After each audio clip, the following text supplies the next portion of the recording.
As I said in a few videos before, I'm going to be trying to follow the World Cup as much as possible this year. It's the first time I've ever done it. Normally I just sort of wait until England or a team I care about to get really high up, and then I'll watch that match, and normally that's when they lose anyway.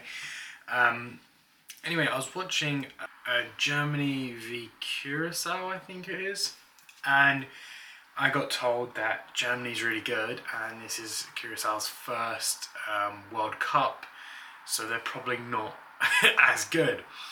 And so I went in and I was in support of the underdog, Curaçao. And well, they did pretty good, and I'll be honest, some of the people in that team did really well, and they were doing pretty okay.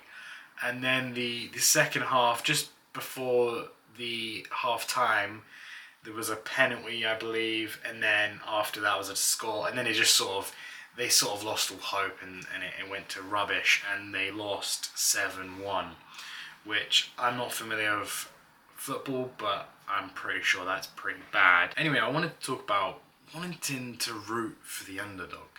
It's something that is, I think, really interesting in sports. Like, upsets in sports are amazing when the underdog wins, or when the underdog just gets even one hit, like even like in fighting, right, when you have the big dog and you have the person that's coming up and they lose but they get a good few hits in or something like that. It's always like a really like yes moment, like everyone's really excited, and I think even the people that support the big dog also want to root for the underdog too.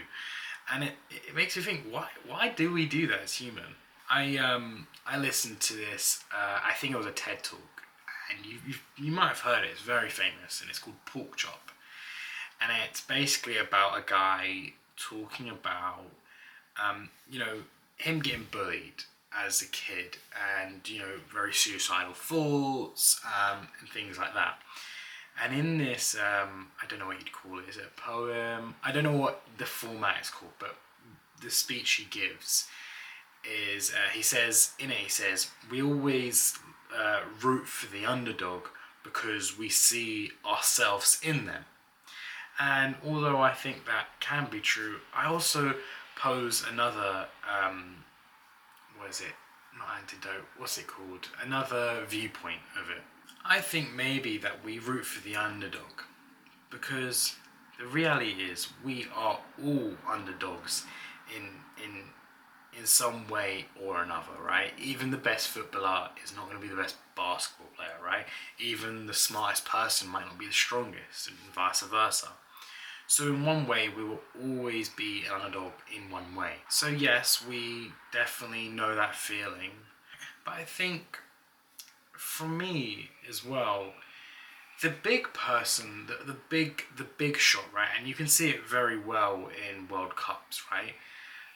You got to think about all of the amazing play. Like, if you take Germany and Curacao, now you got to think about how many talented people that the Germany team has played with, managed with, all the advanced techniques and like the recovery machines, and like so on and so forth. They got such an advantage, right? Such a massive advantage compared to like even like Japan that's playing right now. They're quite new. They've got this like 100-year plan that they're going to be really good in 100 years. Wow. Well, like 100 years, that's crazy. So they've got to learn all these skills. They've got to, get good at all these little bits and bobs, not just the game itself. And I think it's like, the government is that big guy, right? I think for a lot of us, right? It's someone that stands there with all the advantages, and they don't always do right.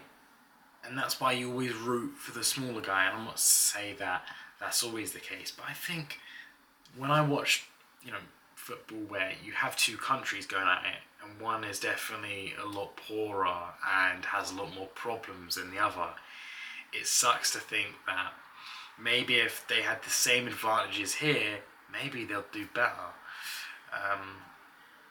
And I think that's why we root for the underdog, because we understand all the disadvantages that us, compared to the government or compared to the people up there, have.